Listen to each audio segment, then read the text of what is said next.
Ladies and gentlemen, welcome to another episode of the Resource Insider Podcast.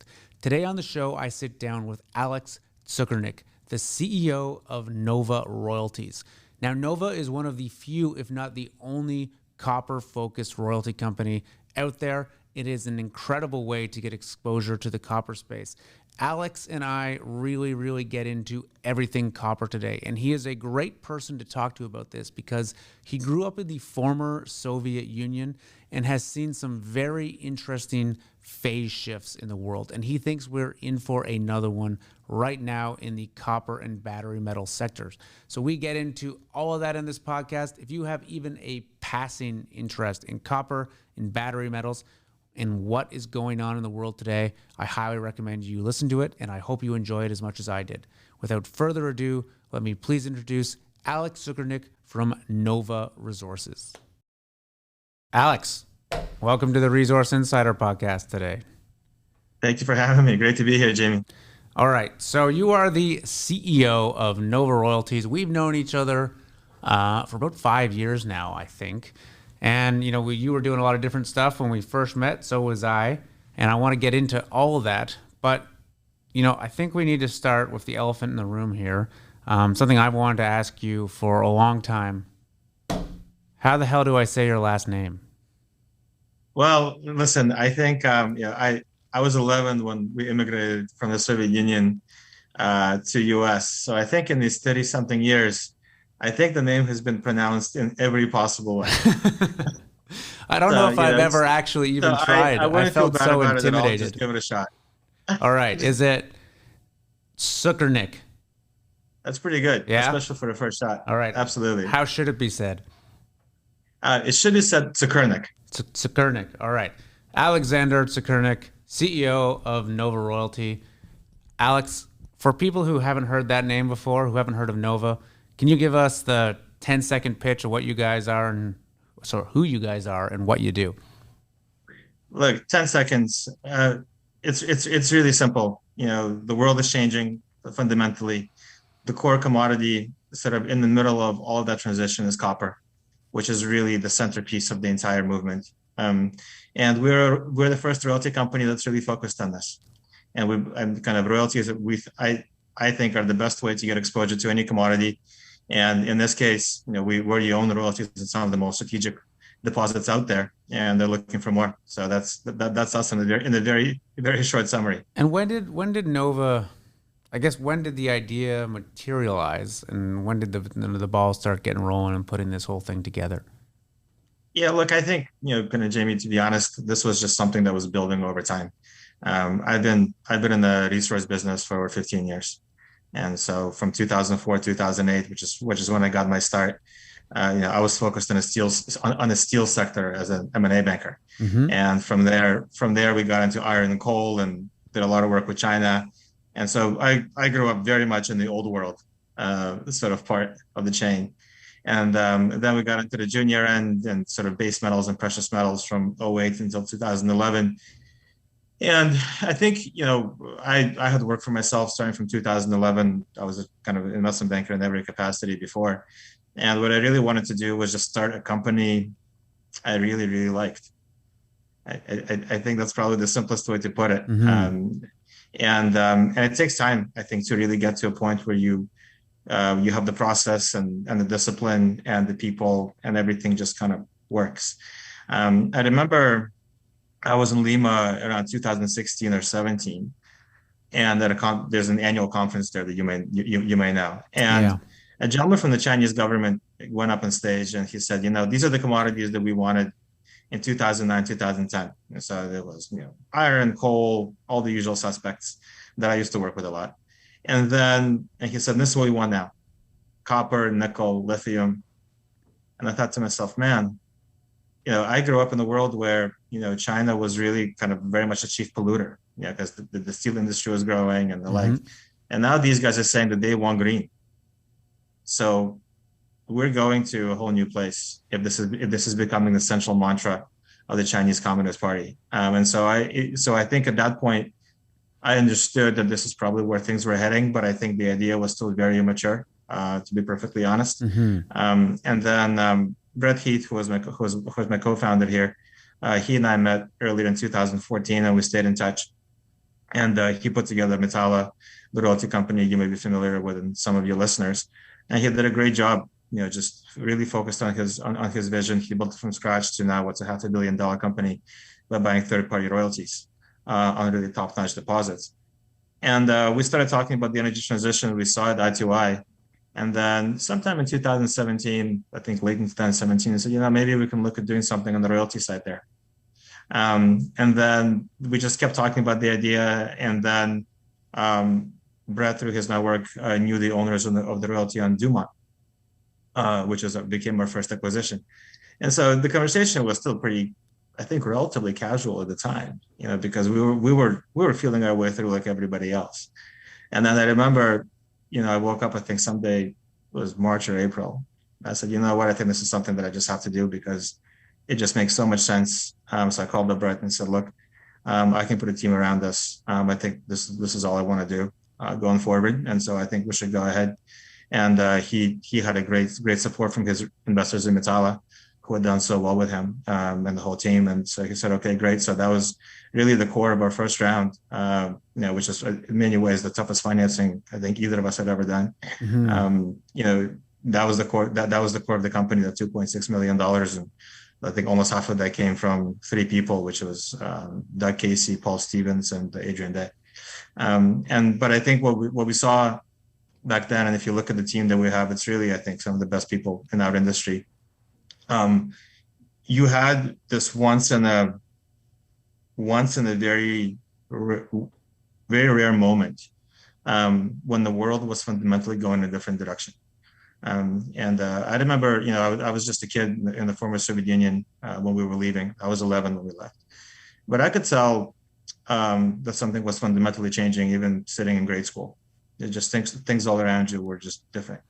And kind of the feeling that I got kind of in that 2017, 2018 timeframe, I could feel that things were changing fundamentally. And I kind of looked very clearly at that. What do the younger people really want to do? And when you look at what the younger people really want to do, for them, issues of climate change, environment, everything associated with this, these are like tier one existential issues. These are not just sort of random things that they're concerned about. I think my generation, I'm 42 years old. I think just being honest, it's a much more casual approach on overall.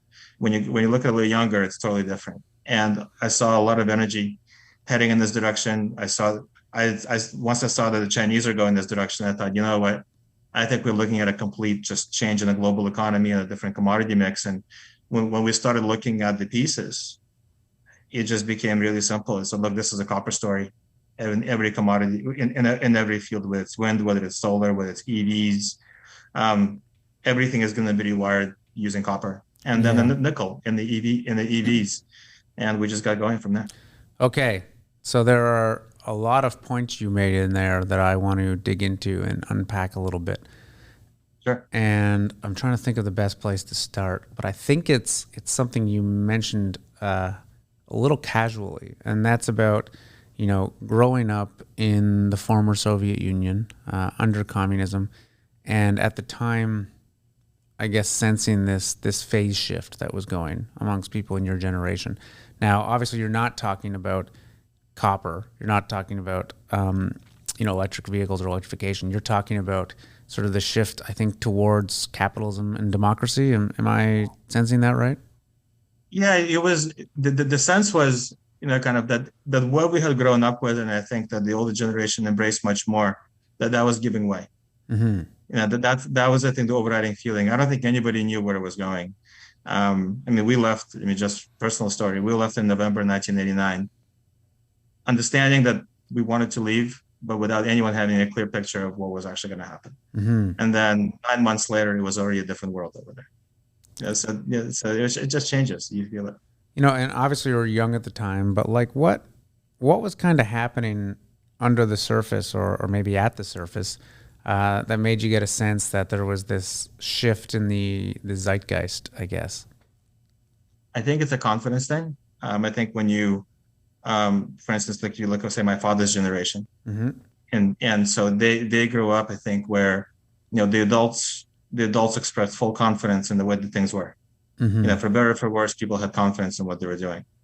And I think I remember looking at the adults around me, and I was still obviously very little, but you didn't see that confidence. And everybody was looking around to see what else was going to happen. And there was a great uncertainty. So the And I the adults were losing confidence in the existing system.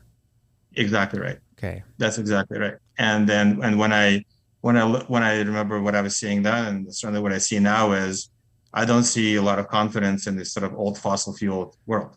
I think we've probably reached well beyond that point at Yeah. this point when you look at all the changes. But go back a few years, what you could feel was that it was really beginning to wane, and that you're probably entering a new era.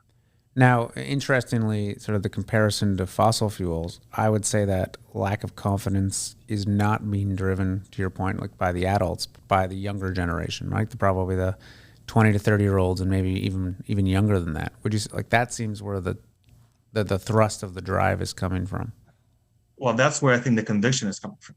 Okay. I think that's where the conviction is coming from. But I think it takes two. You see the conviction from the younger generation and the lack of real conviction from the older one. Because I mean, I think you kind of what I saw was people saying, well, we need oil and coal, or it's practical, or something like that, which is fine. But that's not the definition of confidence. So it's more of an Mm. excuse. And so, and you felt at that point that things just wouldn't be able to hold the way that they had held before, and that I think that what the younger generation really wanted, I think, was going to win out. And I think we're beginning to see that now in terms of policy all across the world. Do you think that, is this shift as simple as like, okay, we're going to start using more electric vehicles and upgrade the power system? Or do you think we're going to see, sort of driven in this green environmentalist sort of movement, a real societal shift, comparable to what you saw with the fall of the Soviet Union and the entrance of capitalism into Russia and surrounding area? Yeah, look, I mean, I think definitely the latter. When you have talking about changes like this, I mean, they don't generally meet you halfway. I think you're talking about some pretty fundamental changes here. Look, the electrification theme and the like, I think it's a relatively small part of a much wider change. Mm. I think you're probably looking, I think, Jamie, just as a change in existential priorities in terms of how society is going to organize itself. And that's going to be political, it's going to be economic, it's going to be environmental, it's going to be, I think, very much across the board. That's the sense that I'm getting from this. Yeah, a lot of people, I talk to every day, have a view that the environmental, I'm trying to digging for the right word here, but the environmental movement, I guess, has a lot of, it's a lot of socialism cloaked in a green flag, I suppose. Absolutely. And Absolutely. for someone that came from that environment, obviously a very extreme version of it. What are your views on that? Is this a positive thing? Is there real risks here? I mean, I'm mostly on the view that there's some serious risks in what's going on here, even though I would consider myself very pro-environment and very pro-green in general. Some of the underlying elements here are a bit frightening to me. Yeah, look, I mean, I think these things never happen incrementally. At least there's definitely a lot of people who don't think incrementally about this. Mm. So is there risk? Absolutely. But I think, to be entirely fair, kind of I kind of see multiple generations, I guess, my own, my parents, my grandparents. And there's always, I think North America in many ways has been a very fortunate continent, because you haven't seen the same, I think, maybe drastic changes that the old world had seen before. Yeah. Yeah. So I think that, look, popular sentiment shifts one way, then it shifts another way. I think we're living through just one of those cycles. There's definitely a reason that things come to the fore. I don't believe in randomness. I think that, the seeds of your success or failure are sown in the previous cycle for one reason or another. So you just happen to be in this place. I think if you, if you talk to younger people today, I think they kind of look at their older generation. I look, for instance, my son who is 11, and what does he tell me? He says, "You work too much. You know, you're not able to do the things that you should be able to do in life. You do this and that." And then I look at it and say, you know what? I grew up kind of hoping to have a life like I have right now, where I can do the things that I enjoy, and I really enjoy my work, and we've been rewarded well, financially and the like. And so, you're speaking as an immigrant and somebody who looked at this life, you say, that's actually really great. Mm-hmm. And then he looks at me and he says, you know what, like, your life is not that great. You could do other things and more things, and that's just the way they see it. So they'll grow up and they'll see for themselves, and then we'll see what changes come afterward. But it's one of those things that just comes. There's probably not a whole lot more I can add to it. Mm-hmm. When you were in Peru, when you were at this conference and you saw, the Chinese get up there and emphasize the importance of copper and battery metals and the like, was this the solidification of a thought you'd been having for some time, or was this like the light bulb goes off and it's an aha moment, like, holy shit, I got to get into copper today? I don't think I'm not a big believer in holy shit. I mean, I think it's just it builds in itself. Yeah. I think it's when you're in this business, and I spent a long time, I think, trying to do something that I really enjoyed. I think you try a lot of things, and I think you kind of reflect on them and you see what you did right, you see what you didn't do right, and you just try to do better next time. And I think it was solidifying in my head. Like, I just didn't know what was even the point of a lot of companies that I saw. I didn't understand where it was all going. Somebody gets a deposit and I guess they do a little drilling, or they want to take it into production. I mean, that's all great. And I give tremendous credit to the management teams that actually do this kind of stuff. I just didn't understand, what were investors going to invest in? What are you really getting? Like, what is the team? What is the theme? What is the overriding vision that will allow you to really stick in there through the inevitable process? And I think that kind of when I saw the Chinese up there, one thing that it probably did was it solidified further my view that this is really the big place where things are going. Yeah. And I think that's what was interesting and exciting, because you need real flex in whatever you choose, so you can make it through the inevitable rough patches. It just doesn't work any other way. It's true. It seems nowadays, all the big investments, or all the not big investments, all the very well-performing investments are tethered to a very big idea. Whether it's Tesla and, the electrification of everything, starting with cars, or SpaceX. I mean, I guess I'm just talking about Elon Musk right now, but also, even Amazon. And, I've seen this a lot over the last year in the, call it copper and electric, the battery metal space. But where we haven't seen it is in gold, and I think the big idea in gold has really, it's kind of had its thunder stolen by Bitcoin and blockchain and, the crypto space in general. And, it's interesting to see, I don't think the fundamentals of gold have changed at all. I don't think it's going anywhere. I don't think it's going to play a less important role in sort of our society and financial system. But the air's kind of been let out of the balloon a little bit. I think the excitement isn't there. And you can very plainly see it lacks the retail excitement that it once had, maybe a cycle ago. And, it seems like a lot of that energy, at least in the commodities and resources space, is flowing into copper and is flowing into battery metals and the like. Yeah. And I think I think the reason it is because, you want to ideally invest in something that's more than just a project or more than just a commodity. Mm-hmm. I think you want to invest in something that's central. And I mean, kind of, I think that's what really you need for conviction and to build something too, because you need, it just needs to be solid to a degree where it's not just sort of today's idea or, something that's temporary, but you're like, what, this is really something that they can hold throughout. And that's what excited Brett and I, when we were putting this together. So I'll tell you a story. Probably around 2016, a friend of mine that I was working with, we were on the same floor of an office, not in the same company. He was a young analyst. And we talked seriously about the idea of a copper royalty company. And we had a deck made, and we looked at potential assets, and we talked to people. And then, we talked to a few people, and a lot of people said, it's not going to work. Copper doesn't trade at the same multiples as gold. You're not going to get the credit in the market. No one gives a shit, blah, blah, blah. And it kind of took the steam out of our ideas, and we went out, we both went and did other things. Now, what's your share price? 380, 350, right? What's the range it's in now? I think right now 390 or so. 390. When we first talked about what you were doing, you're at 25 cents.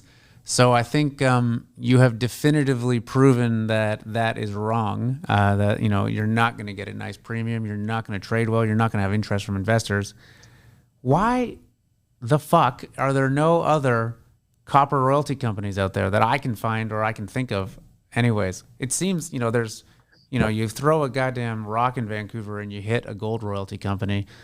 There are no copper royalty companies. There's very few base metal royalty companies at all. Well, look, you probably talk to the same guys that we talk to, who are opining on how the market should trade. I think, listen, a lot of it is a function of when we came at it, I didn't think about it like a company. I thought of it, I really thought of it as when I saw the changes, I literally saw this all as inevitable. And so we ran into the same people, and it was actually very frustrating because, you have some really nice copper royalties, and people are like, well, if you had a small cash flow in gold royalty, that would make us investable. And you kind of look at them and say, I really don't know what is the next thing to say in that conversation, because you're just operating from a totally different frame of reference. Yeah. But it's copper before, in their defense, never had this kind of macroeconomic support. I think it is the world's largest industrial metal already, even before this whole green transition. But it's viewed upon as a purely industrial metal. It's not looked upon as strategic. It's not like oil or anything like that. So, the prior royalty companies outside of gold and silver never really picked up mass invested interest. I think when you look at what made the gold royalty companies possible, management teams have done a phenomenal job, particularly among the early entrants who really become the mainstays. Mm-hmm. But you also were capitalizing on the early investor interest in the commodity itself. And then as the miners stripped themselves up over time, the royalty companies were there to pick up the slack and say, hey, you can invest in the same commodity using a low-cost model, pure revenues, diversified, and you've seen the investor interest pick up. The industrial metals never had that. And so that's why I think a lot of people were very skeptical about the idea of a copper royalty company. What we saw was, yes, that is a correct point up to date. But given where the world is going, and this is going to be literally the central element in changing how we live, we felt that, I guess you can use the easy word as the next oil. Mm-hmm. We felt that this is going to change. Goldman Sachs very recently used that exact expression in a report they released, right? Is copper the next oil and gas, or the next oil, perhaps? What do you think on that? Yeah. Is that a little facetious? Well, look, or is the thing is, we were saying it privately in 2018. It was more difficult to say it publicly because people would think that you're crazy. So we were just kind of building our plan, going through the network, kind of making contact with royalty owners, mapping out assets. But that's what I think was the central idea behind the company, is that these are really essential commodities now. This isn't just some niche play that's kind of here today and gone tomorrow. I've talked about this on this podcast before with a few people, and energy companies, energy products, oil, tends to trade at much higher valuations, at a premium to mining companies. And do you think, it's not, I don't think it's going to happen overnight, but over the next year or 5 years or 10 years, that we start to see that shift in the valuations and the multiples that, particularly energy, excuse me, that energy metal companies trade at? Do you think we see the coppers and the nickels start to really, really, I guess, command a value that they haven't previously, because they start to be sort of viewed as energy as opposed to mining? Oh yeah. Listen, I think you're in the first inning of this thing. You literally are, because if you look at, say, the market valuations of even some the best companies in our sector, they're pretty low. So and when you consider that you're going to be asking these companies to go build mines to enable the entire global shift, it's not going to happen at this commodity price that you see today, and it's not going to happen at the equity valuations you see today. So I just don't know how you get away from all this. So yeah, I mean, you see, I think country after country has come out with, I think, pretty ambitious energy transition plans, and I think those are bound to intensify here over time. And then the question, at some point, everyone's attention will gaze over to the first part of the supply chain, which is the mining. And I guess, to borrow your phrase, that will be an oh shit moment. Because I mean, this stuff is just hard work. I mean, like, take a look at Taka, for instance. That's I think our largest royalty position at the moment. First Quantum just came out, said they plan to make a construction decision 2023-24. So assuming they go ahead and kind of really move it forward, I don't think they'll be able to build a second mine while they're doing this one. And that, because it just takes so much energy and capital and effort.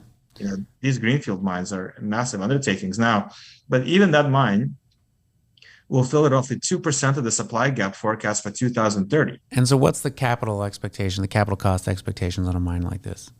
Billions, presumably. I mean, look, I think eventually, I mean, if history is any guide, I mean, they're going to run well over $3 billion to build something like that. To get the sector up to speed to meet proposed demand, I mean, we're not talking billions of dollars here. We're talking trillions of dollars. Absolutely, and this it's not just the dollar volumes; it's the risk attached to those dollars. I mean, the thing is, like, for instance, you can go spend $1 trillion tomorrow to maybe lay some infrastructure around the country, and maybe you can have some sort of utility payment for it, and the actual risk attached to those dollars is maybe not that high. But if you're talking about going to build a mine in a business which has difficult public relations, where governments are always looking out for more in terms of payouts, the unions are going to look for the same, environmental. So you're talking about mega billions or trillions of risk capital that you're going to have to attract into the sector. I mean, I don't think anybody really thinks about what that actually means. So when I look at today's prices, I mean, they're not terribly relevant, Jamie, as far as what is actually going to have to happen to attract an industry which has suffered tremendously from overspending before, and from investments which are still underwater, and to get them to commit en masse to actually enable all this. I think that's going to be the question that's nobody can answer right now. So let's actually unpack what you just said there for a second. So an industry where there's been a history of overspending. So let's talk about what you mean by that. Well, I mean, when you look at why did the royalty companies, for instance, the gold and silver royalty companies, become such popular investments? Because they don't have to account for capital costs. You don't have to account for capital. You don't have to account for operating. So when a lot of the big miners ran into some troubles in the early parts of the prior decade, from sort of what was done during the boom, investors at some point just said time out. And I think when you look at when the royalty companies really became mainstream investments, it was really then that they came forward as a mainstream asset class. And if you just go back to the history of deals from 2013 to 2016, that 3-year stretch is when great companies like Franco and Wheaton Precious, they really built, I think, the bulk of their modern portfolio, because they had the cost of capital that nobody else had at the time. Well, so this was when the mania, particularly in the gold space, was happening, where it was basically like, forget about making money, add ounces to the balance sheet, right? Get bigger, get more. This is when I'm drawing a blank on the name here. When Redback was acquired by Kinross for what was it, like $7 billion or something insane for that? I think that's about right. Yeah, That big like number. almost entirely got written off their books, a couple years later. So, Hmm. do you think we hit a point where we start to see this in the copper industry as well, or in the copper mining industry rather, where it's God, damn it, acquire copper at any price in any project, get pounds in the ground? Well, I mean, that's a good question. I think it's a very good question being asked because you are definitely generating more interest now. Mm. Well, we're hitting ten-year The highs today, basically. People are actually waking correct, up and but caring. the market is still not rewarding companies that much. I mean, for instance, if you look at say the market cap of say Tech Resources, a phenomenal company, I think it's what 11 billion or something along those Hmm. lines. I mean, Quebrada Blanca, which they're finishing right now, that's a $7 billion build by itself. So I mean, just vi- visualize those numbers. Yeah, so this value is not trickled down at all to the equities. Not yet at all. And so the thing, so there's, I mean, I think that's the biggest question I think you've got to ask yourself right now is, yes, there's interest in the commodity. Yes, the price is higher. When you actually look at the market, I don't think you see that widespread appreciation yet at all. I mean, and tech, I think, is easily one of the best companies out there, a incredible asset pipeline. That the fact that a company of that quality trades for $11 billion, I think tells you that nothing has really happened yet in terms of a real reaction to what's going on. Yeah, what I'd like to talk about kind of in that vein is actually how you find these royalties and how you find these assets because at Resource Insider, for the last year, we've been really focused on finding good copper investments, and we found a few. But man, I've had to beg and borrow and bully and like use every trick in the book to like get a hold of these companies, get into financings. Like I just had to, it's been super competitive, and there aren't many that come up. There are even less good ones that come up, and it's really hard to find. I can throw a rock and hit a gold company, in 100 meters in any direction from here. But good copper companies are very far behind, like especially like sort of development stage, earlier stage, like we like to get into. I mean, Mhm. Solaris is a good example of one. We just invested in Yes. Meridian Mhm. in Brazil. There's a few, but they're hard. So correct me if I'm wrong. I can't imagine it's much easier finding a good copper royalty right now that a company wants to part with. How are you guys doing that? Well, so look, I mean, we asked all these questions kind of when we started, and I think the conclusion we came to, Jamie, was that if you want to get top-notch copper royalties, you're not going to get them from the miners outside of some very unusual events. Really, the only way to get them in any real sustainable way is to find the third-party owners. Mm. And usually those existing royalties are generated through the purchase of the asset by a major at some point in the past. So imagine you're a prospector somewhere, you find the asset, early indications are good, but then you never would run into the problem of not enough capital, not enough expertise to actually develop it. So so you sell it off to a major company, which is a smart thing to do, and then you get some mix of cash, shares, and a royalty. Hmm. And that royalty can sit in your family for generations. I mean, that's exactly kind of where we bought them. So you're basically looking for families that are located all the way across the copper regions, whether they're in Canada, Argentina, Chile, US, etc. And you're effectively buying the family heirlooms that have been sitting that have been kind of owned by the families for a long time and the like. So it's a different business for Huh. sure. What's the process of actually? I mean, are you just driving around, showing up at cabins in the foothills of some mountain range, and there's like a grandma on the porch and like a rocking chair, and you're like, give you a couple grand for that royalty you got in the filing cabinet back there? it's How does the it, process it actually work? it's not quite that romantic. The what we basically like we when we started the company, I think we we were fortunate that we had some really kind of experienced people that had relationships with people that own these royalties for many years. So, and they had done deals before. So, and that experience and just comfort in those environments has been so critical. Because look, I mean, I live in New York. I don't live in Chile or Argentina or anywhere else where we've transacted a lot of business. Um, there's really nothing you can do um, without a team that really understands kind of the local individuals and the sensibilities and how kind of you can marry both the needs of us as a Canadian public company and the people down there, kind of with their local culture. And so I think, really the biggest asset we've developed, I think, in the company's life here, about 3 years, is just the team and the trust and the coordination and just the ability to get things done and keep sort of getting these deals done, because they're much more complex than you usually see in a Yeah. standard North American corporate setting. Well, and that's what I was just wondering as you were saying this. Do most of the vendors of the royalty, the sellers of the royalty, do they want cash, or do they want a position in the company? Do they want an equity stake in Nova? It's actually one of the best things we've seen is really kind of more and more people wanting equity. When we started the company, I think it was definitely oriented more toward cash. Although sort of even from the first deal when we bought Dumont, they took a pretty sizable equity position as well. But like the best example I can give is probably the Takataka deal. When we bought it in two pieces. We bought the first 0.24% NSR. We announced it in October, just a week after going public. And then the second piece we bought in January. And so the first deal was 80% cash, 20% stock, which is understandable. We were a new company. We were just about to go public. I think they liked what we were doing, but I think they had a healthy skepticism about whether we could deliver and what we said we're going to do. So basically, it was that's the deal was structured. And then they saw us go public, and we kept growing the company. I think investors began to see what we're trying to accomplish, and it had gone pretty well.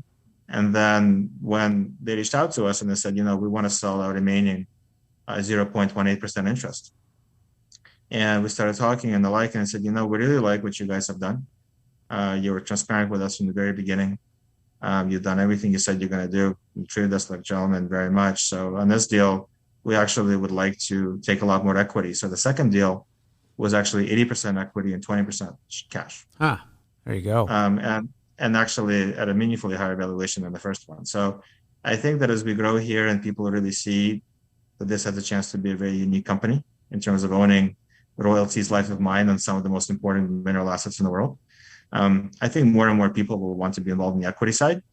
That said, we try not to be too dogmatic about this. We always would prefer people take equity. I think it's better for everyone, but people need cash to live and eat.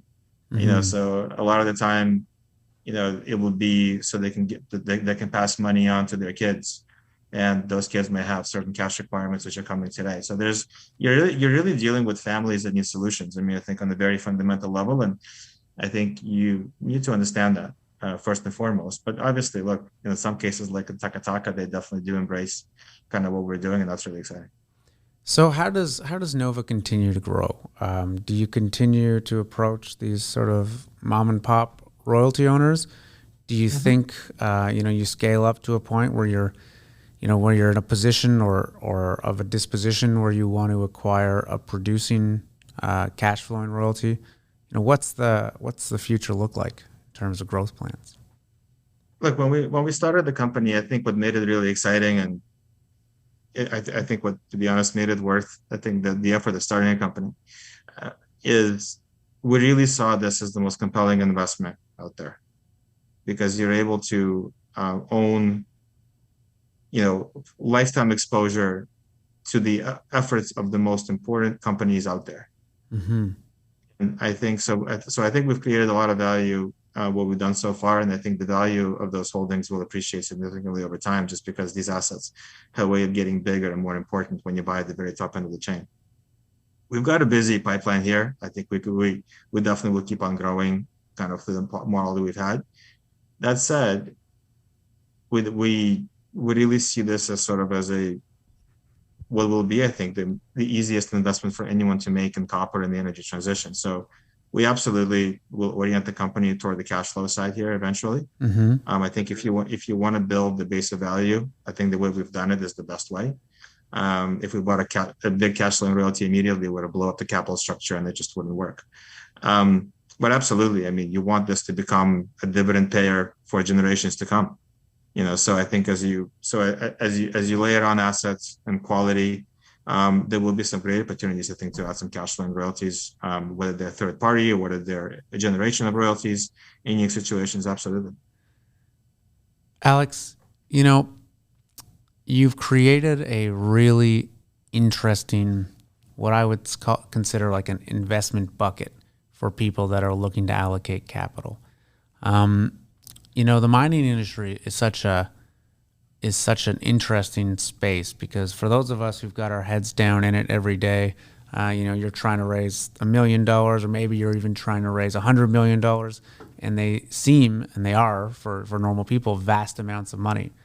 But then you go to where you live, a place like New York, maybe a place like London, and often the mining companies, even the successful mining companies, the royalty companies, what have you, are like trading at market caps or looking for quantities of capital that are below consideration for many capital providers, right? Where these guys can't really get out of bed if they're not writing $100 million plus check because it doesn't move the needle for their portfolio.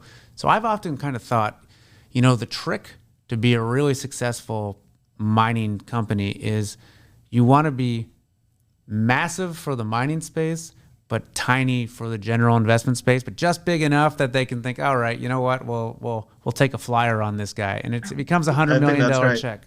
So I've always thought like that's the ideal thing, and this is what a lot of the mining funds get away with, right? The private equity firms can go raise $1, $2, $3 billion from pension plans and universities and whatever, where it's tiny amounts of alternative investment for them, but you got $1 billion in the bank and get a lot done there. I think you've created an interesting potential bucket for that. So what I want to know is you're sitting there in the middle of New York, and I guess it's a pandemic, so you're sitting there on Zoom in the middle of New York, but Exactly right. who's knocking on your door these days? Who are you having conversations with? It's interesting. When you look at sort of the company to date, we have obviously backing from BD Capital out of Vancouver, who you're probably familiar with. And they backed us just before we went public, gave us a facility which enabled us to really buy those initial assets when we just started trading. Most of the rest of the register, I think, is still very retail oriented. When I look at the company right now, because I think that retail in many ways has been earlier to spot what's happening before the institutions. But I think that sort of just judging from the conversations we're having now, I think that almost every investor you talk to, whether the institutional, whether the retail, I think they appreciate what we're trying to do. Mm-hmm. And I think they like the concept. I think they like what we've done so far. So I think as the company grows here, there will be an organic transition where it does become a very interesting investment for the institutional investors. And I think that's just part of the process, for us. I mean, we're never meant for it to be a niche company, in a sense that we saw the theme was so large and so overwhelming. We figured that it would be interesting for any investor who wanted to invest either in the energy transition or in mining or just get the commodity price exposure. Here you get that. I mean, it's an interesting thing, Jamie, where people said, oh, you're a royalty company, so if I want to get copper exposure, that's a good way. I said, yeah, look, you're going to get all the copper exposure you want here, and nickel. But I think the more interesting part is you get the exposure to the top tier assets. Mm. Because when you look at how difficult it is for an asset to get to the point where it's legitimately at the front of the line for a major or close to the front of the line, these are really unique. It's unique real estate. And so if you can invest in that sort of unique real estate, just getting a top line exposure and diversified company for a trend that's really just getting started and it's going to be so large, we felt it was only a matter of time before kind of the wider world noticed what we were up to. So I think we'll just keep on building the company in a sensible way, as we've been doing. And I think the investors, sort of large and small, will be quite interested. So, a lot of people that listen to this podcast are, young geologists and engineers or mining entrepreneurs or a lot of would-be mining entrepreneurs. And what do you have to say to those people that are watching this and then they're thinking, holy shit, that Alex guy is a goddamn genius. I wish I'd thought of that a couple of years ago. And I need to get into the copper space now. Like, where's the opportunity? Where's the opportunity for people that want to build businesses that take advantage of this shift, of this zeitgeist that we're talking about? I mean, I think really I think we're in the first inning. This is a fundamental shift, and there will be, I think, multiple opportunities for people to do really well. I mean, I can tell you, just like, I'm not qualified to give any advice. I mean, I'm just like everybody else here, trying to hack away at this every day. I think you got to I think your teammates matter a ton. Just really having people that you see the world similarly with. You want to accomplish the same things, and you have enough in common just as people that you can make it through the challenges everyone faces. It's like, I remember I read one of the books, and a quote stuck out with me. The teams that succeed are the ones that find the way to cross a stream together. And I think that really stuck with me. I think it's a really critical thing. So I think if you have like-minded teammates and you want to do good things, then I think you'll probably do pretty well eventually. Okay. Well, no, thank you for that. I think that's very good advice. And I've gotten to meet a lot of teams in the mining space and elsewhere over the last couple of years, and I would say that definitely echoes true for what I've seen as well. So, Alex, is there anything I have not asked you that I should have? It's a good question. I mean, look, I think, I think that there's one thing that kind of we always try to impress upon people is, whatever you see now is sort of as being labeled as the future, say, oh, these deficits you're talking about, they're not happening tomorrow, or, a lot of this stuff hasn't happened. I would always urge everyone to kind of just pay attention to where's the conviction among the people today, who has the conviction, and where do they want to take it? Because I think that's where you're going to see things heading. And when you look at sort of the things that need to get done to accomplish the goals that have been set out, those decisions need to be happening today in order to actually accomplish that. And you're actually already behind, per se. Mm-hmm. So I think if there's anything, I think is maybe impressive of people, the urgency of what is happening today, and I think to position yourselves accordingly. It was actually interesting, how many people you run into who still think that crude oil is a benchmark for inflation. And I think there's still an enormous number of people who feel that way. But I think, oil, with all due respect, I think, it's losing the attention of the people who actually make decisions and move things along. And I think you want to be where things are actually happening. And what do you think is the benchmark for inflation these days? Is it copper? Is it gold? What are you thinking? I don't think we have a single benchmark like we had before. The Big Mac, maybe? The Big Mac, listen, I think before when the world, I think, rolled in a way that was more understandable for most, I think the benchmarks were more accepted. I think it's going to take us a little bit of time here to find something that works for the new era. I mean, we'll get there like we always do. But I don't think we have a single one right now that we did before. All right. Well, Alex, if people want to learn more about Nova Royalties, where do they go? Where do they find you? Well, look, our website, novaroyalty.com, is a good place to start. And so we're always trying to put on some more content in there to explain to people what we're trying to do, keep it really simple and understandable. And if they want to reach out to us, our contact info is available. And I talk to investors all the time. It's really fun to explain what we're trying to do, just so that it becomes clear and understandable for anyone. All right, Alex, thanks again. Ladies and gentlemen, that is Alex Tsukernick. I get it? Tsukernick. Excellent. From Nova Royalties. Do check him out. Alex, thanks again for taking the time to chat. Thanks a lot, Jamie. Much appreciated.